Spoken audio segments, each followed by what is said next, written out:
नमस्कार दोस्तों, स्वागत है आप सबका आप सबके अपने YouTube चैनल एग्जाम प्रेप लिखने से जीतेंगे।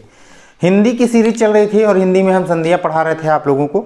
संधियों में हमने जो है अब तक आपको स्वर संधि पढ़ाई थी और स्वर संधि के पांचों भेद आपको बता दिए थे। आज उसके बाद हमने व्यंजन संधि के बारे में बताया था कि व्यंजन संधि में क्या क्या होता है। ठीक है, व्यंजन संधि मूलतः आप एक बारीक एक मतलब मोटी मोटी बात अगर जो जान लें तो व्यंजन संधि का मतलब यही होता है किसी भी व्यंजन का मेल किसी स्वर या व्यंजन से हो तो वह व्यंजन संधि कहलाती है। और स्वर संधि में क्या था, स्वरों का मेल स्वरों से हो रहा था, अलग अलग हो रहा था, उसी पे हमने चर्चा की और 5 प्रकार के स्वर संधियां थी। एक चीज और जान लीजिए, सबसे ज्यादा जो अगर जो पूछा जाता है तो वो स्वर संधि पूछी जाती है। ठीक है, लेकिन हमारी इस बात पे भरोसा मत रखिए कि व्यंजन संधि पढ़ना बंद कर दें आप लोग।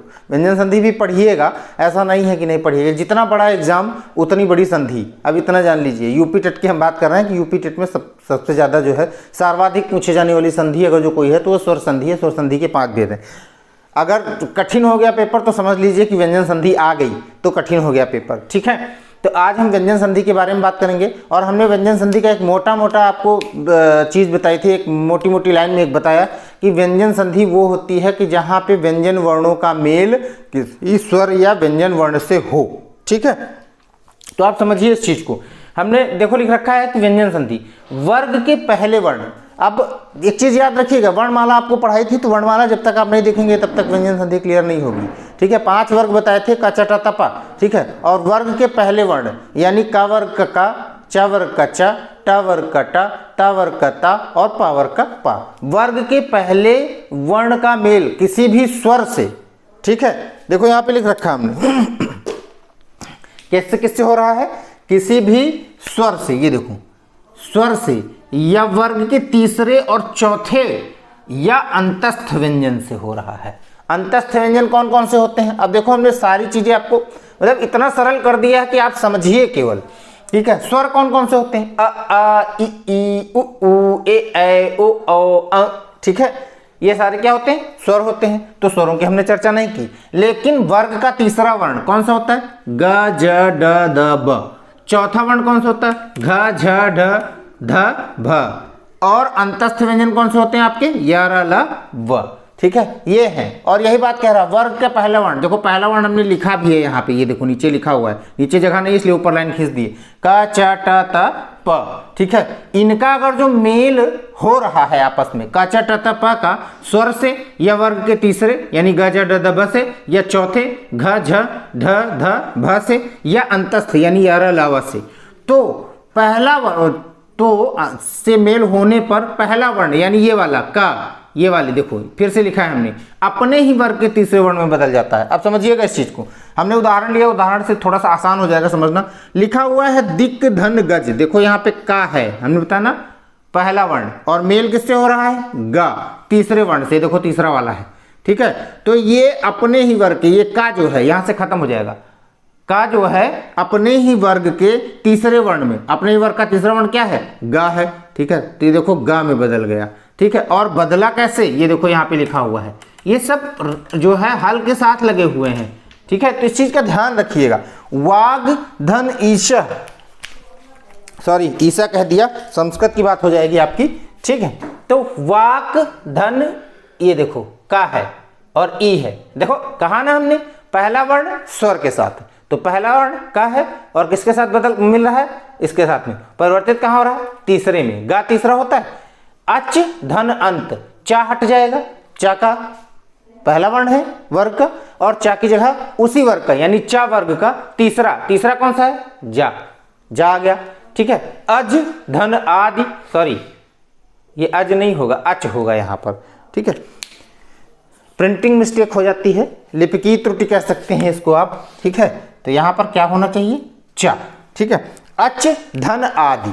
देखो समझना चीज को, केवल समझने वाली बात है और कुछ है ही नहीं इसके अंदर। आप केवल अपने दिमाग में बैठा लें, वर्ग का पहला वर्ण किससे मिलाप हो रहा है? तीसरे, चौथे और अंतस्थ और स्वर से। इतनी चीजों से अगर जो मेल हो रहा है तो वो किसमें परिवर्तित हो जा रहा है? अपने ही वर्ग के तीसरे वर्ण में। बहुत सरल चीज है। देखो ये देखो चा है, मेल किससे रहा है? आ से, तो यहां पे क्या हो जाएगा? जा। ठीक है, परिवर्तित हो रहा है अपने ही वर्ग के तीसरे। चा है, चा का तीसरा जा होता है। खट धन आनन, तो ये खडानन हो जाएगा। ठीक है, देखो आ है और ये टा है, ठीक है। पहला वर्ग स्वर से, पहला स्वर यहाँ पे ई स्वर लगा हुआ है, ये खड्रिप हो जाएगा, ठीक है। उत धन योग, या देखो या क्या है, अंतस्थ व्यंजन है, किस में बदल रहा है, अपने ही वर्ग के तीसरे में, ठीक है। सत धन गुण, सत धन गुण, सता है, ता पहला है, ठीक है, और किससे मिल रहा है, तीसरे से मिल रहा है, बदलेगा किसमें, अपने ही वर्ग के, ता था दा, तो किसमें बदल रहा है, दा में बदल रहा है। इसी तरह अप धन धी, तो प है, प फ ब में बदल जाएगा, तो क्या हो जाएगा, अपधी हो जाएगा। देखो मात्राएं नहीं हटेंगी, सिर्फ जो पहला वर्ण है वो अपने वर्ग में तीसरे में बदल जा रहा है, बाकी मात्राएं जो जैसी है वो वैसे ही लगी रहेंगी।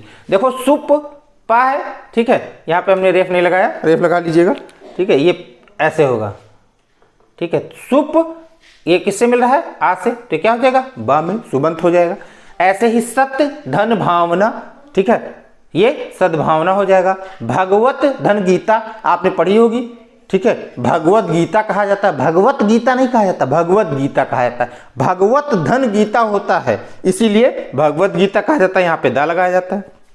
दिक धन अंत दिगंत हो जाता है, दिक धन विजय दिग्विजय हो जाता है। ये देखो अब यहाँ पे आपको मन में ये आया होगा कि ये आधा काहे लिख दिया, भैया आधा इसलिए लिख दिया कि ये देखो हमने बताया ना कि ये सब रेफ के साथ यूज किए जाएंगे, ठीक है। यदि उसके साथ कोई मात्रा है तो उसको यूज की जाएगी, मात्रा नहीं है तो वो आधा लगा दिया जाएगा, ठीक है। अब जैसे यहाँ पर का था और ये आ के साथ इसका मेल हो रहा था, तो यहाँ पे आ की मात्रा थी इसलिए पूरा पूरा गा हो गया, दिगंत हो गया, ठीक है। तो ये छोटी छोटी बारीक बातें हैं, इनको आप समझिएगा, ठीक है। और कोई भी इतना ज़्यादा पैनिक होने की जरूरत नहीं है कि बहुत ज़्यादा कठिन कुछ हो रहा हो, कठिन जैसा कुछ है ही नहीं, बस याद क्या करना है आपको, वर्णमाला याद करनी है। सारा का सारा सूत्रधार जो है वो आपका वर्णमाला के अंदर है। हिंदी वर्णमाला अगर वो आपको अच्छे से आ गई, हिंदी वर्णमाला के बारे में आपने जान लिया, अंतस्थ कौन होते हैं, ऊष्म कौन होते हैं, ठीक है, आपके वर्ग कौन से होते हैं, संयुक्त अक्षर कौन से होते हैं, ये सारी चीज़ें अगर जो आपने जान ली तो संधियां समझ लीजिए कि बहुत आसान है। वो फिर उंगलियों पे ऐसे ऐसे होंगी, नाचने वाली कहानी है बिल्कुल,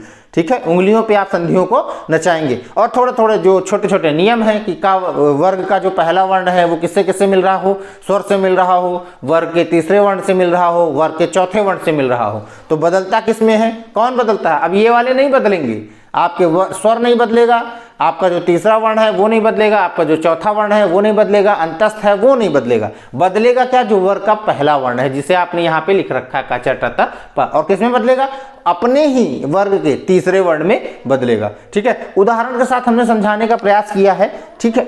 आप इसको समझिए और वीडियो को पॉज करके देखिएगा और विचार करिएगा इस पे, कमेंट बॉक्स में कमेंट भी जरूर करिएगा, हमें बताते रहिएगा यहाँ तक, ठीक है।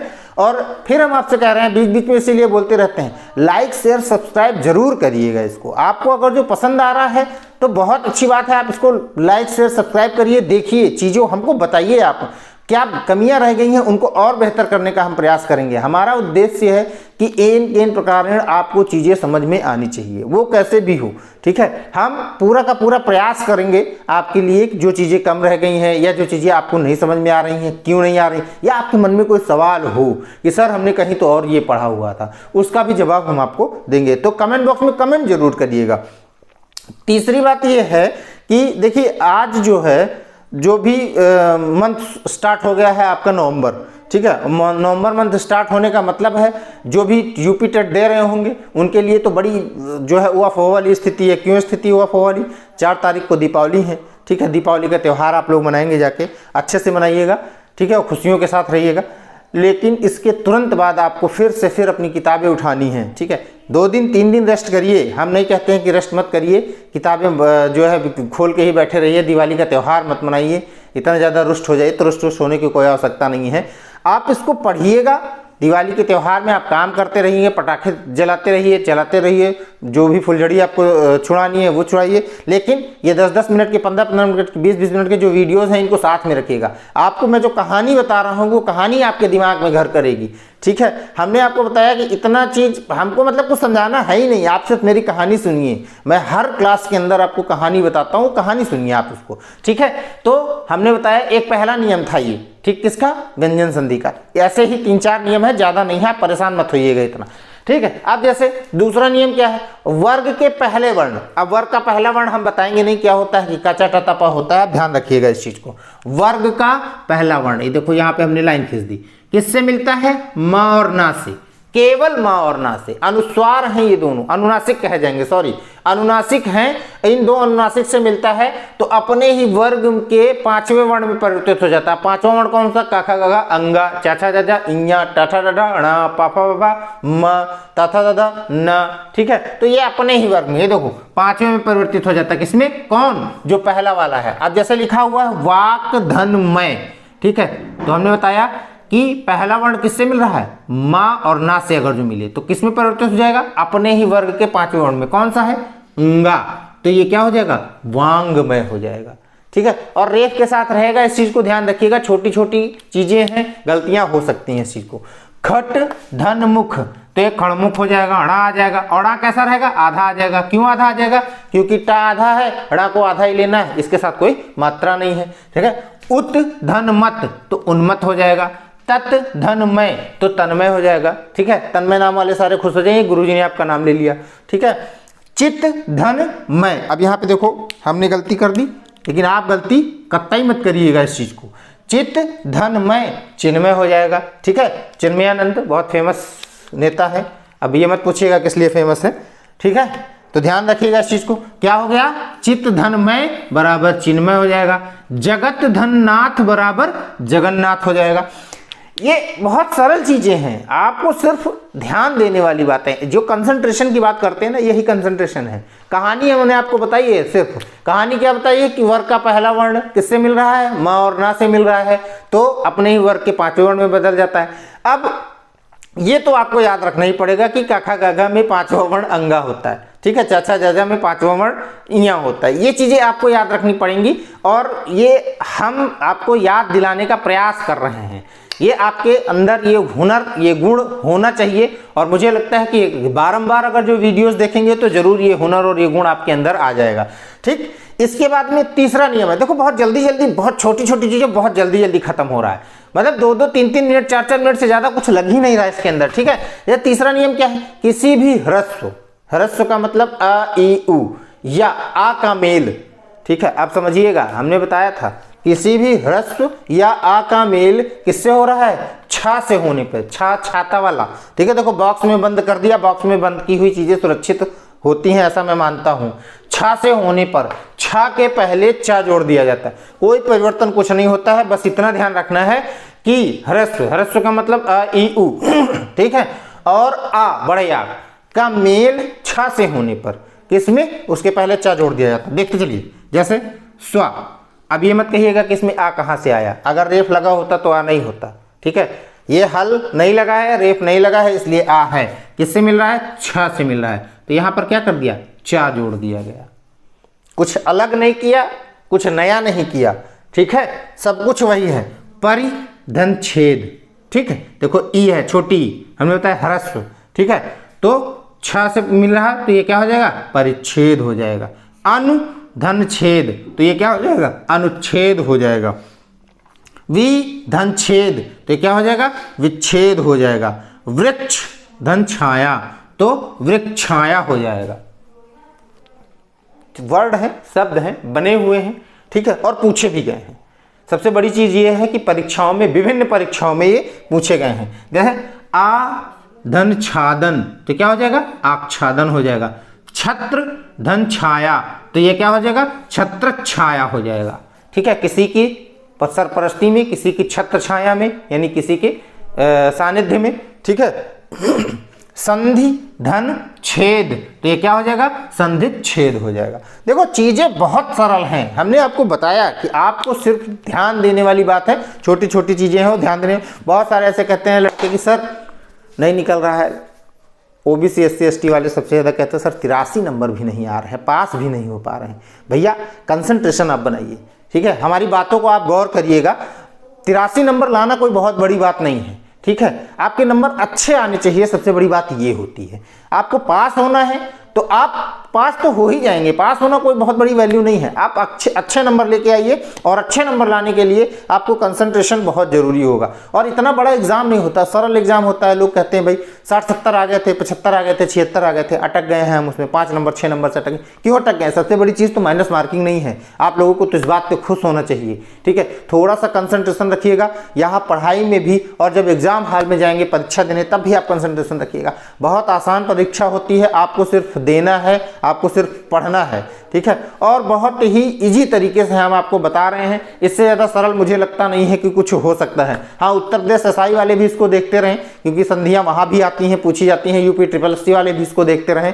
यूपी जो है, और भी इनके जो स्टेट वाले एग्जाम्स होते हैं, स्टेट वाली परीक्षाएं होती हैं जहाँ पर हिंदी पूछी जाती है, वो लोग भी संधियाँ देखते रहें बहुत सरल तरीके से। इससे ज़्यादा सरल मुझे लगता नहीं कि कुछ हो सकता है। मैंने पढ़ाने का प्रयास किया है, और आप लोग कमेंट बॉक्स में कमेंट जरूर करिएगा। हमारा और आपका अपना चैनल है एग्जाम प्रेप लेखनी से जीतेंगे। लाइक शेयर सब्सक्राइब जरूर करते रहिएगा। अगली क्लास में फिर मिलेंगे। धन्यवाद।